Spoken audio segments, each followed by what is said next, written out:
water. The water itself burns, and the reason it burns is precisely that it is structured in a special way natural water is.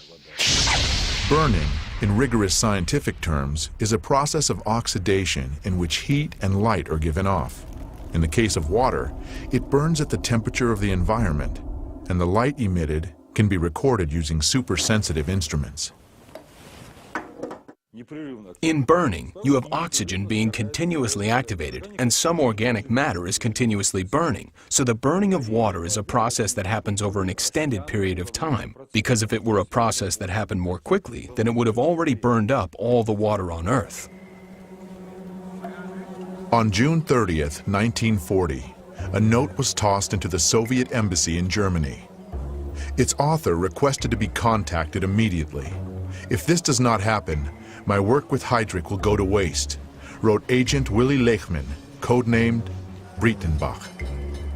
He hastened to report on secret testing facilities and work being done on making synthetic gasoline from brown coal using water. Back in 1913, Kaiser Wilhelm had ordered Franz Fischer, a leading chemist, to make sure Germany had liquid fuel supplies. Not having its own oil could put Germany in a weak position in the impending war. By 1941, German scientists had succeeded in obtaining fuel by hydrogenating coal. This fuel, however, was 10 to 12 times more expensive than natural fuel refined from oil, and it was of such poor quality that it badly damaged the military vehicles in which it was used. After the war, these efforts to produce fuel using water were abandoned as futile.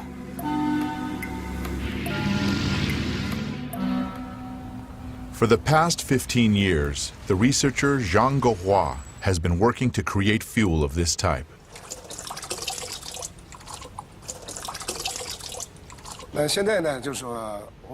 Now we shall demonstrate for everyone the process of preparing emulsified diesel fuel and show its two aspects.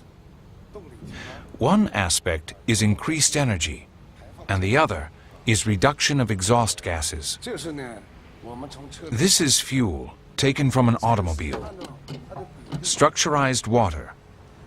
If we take the proportions, it is 79% diesel fuel, 20% water, and 1% emulsifying agent. What was added here is water. Zhang shows us that what is added to the fuel really is water. Now we shall add the 1% emulsifying agent. An emulsified solution resembling milk forms immediately. We pour the emulsified fuel into the car and use it for propulsion. Measured over the long term, there was a 5% increase in power, with over 20% fuel economy. Our government views this as very important.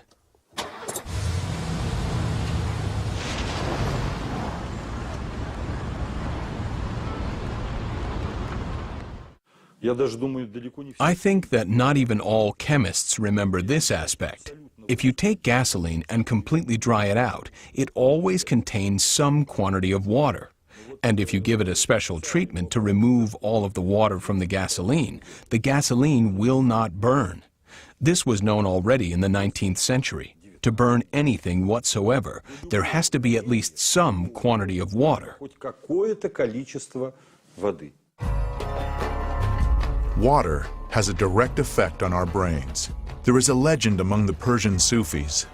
Once upon a time, a wise man said that the day would come when all the water in the world, except for what had been specially collected, would disappear. And then different water would replace it. But anyone who drank the new water would lose his mind.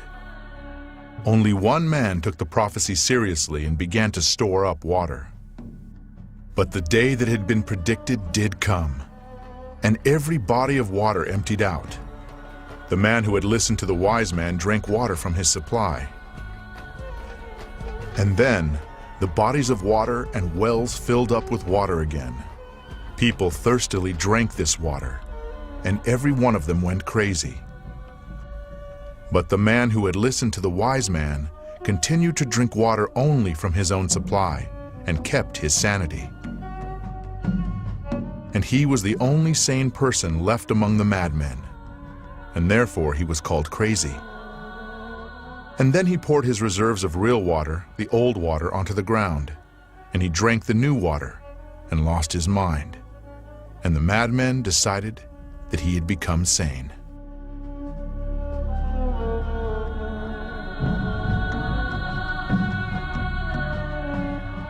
A major part of our brains are water. So the water and the easy movement of the water molecules and so on will leave part of that imprint. So yes, to some extent, the water is implicated in the patterning of the information in the brain. Now when you look at organs, say the heart or the lung or muscles or the brain, then all that you can see in a simple NMR experiment is the water in these organs. The water, your head is full of water. There is nothing else but water, almost. Let's imagine that here we have a human being, and here we have water. This water contains many different types of information. If we introduce this water into the human body, then that human body will assimilate this information, which may change the person's characteristics. Let us see how this type of water affects human blood. The doctor is drawing blood from a patient's finger.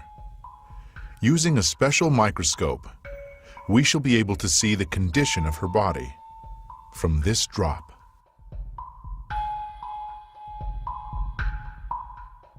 These are red blood cells, and they've lost their electrical charge, so they're all stuck together in a formation called a rouleau. Here's a huge symplast.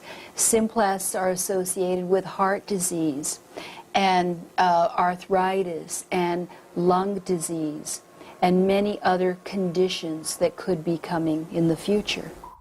The doctor asks the patient to drink a small amount of structured water.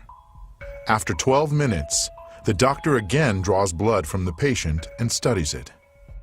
So you can see that the cells then become buoyant, they become slippery, and they have their electrical charge, so they repel each other.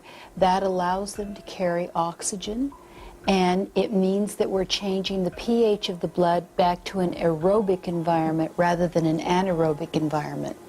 I think that's utterly amazing that just drinking water could do that. Traditional Eastern medicine has been based for many centuries on the vibrations and resonance of the body's water content. The pulse indicates if the resonance tone is right. It is believed that the pulse may be strong, weak, cold, or hot. On the basis of this, an experienced physician carries out a kind of energy scan of the body, makes a diagnosis, and prescribes treatment. We do not heal with water because a person, the human body, is water. The person simply reads the mantras or prayers in order to correct the bad water he has inside. How this hidden effect works is not known. In all of the world's religions, Christianity, Islam, and Judaism, it is the practice to recite a prayer before taking food or to consecrate the food during major religious holidays. How often do we stop and think, what for? And how did the certainty arise in such dissimilar religions that this is the right thing to do? Why did something that science is only now trying to understand seem obvious to our ancestors? It turns out that the frequency of vibrations in the prayers of any religion uttered in any language is 8 Hertz, which corresponds to the frequency of the oscillations of the Earth's magnetic field. Therefore, a prayer, pronounced with love, creates a harmonic structure in water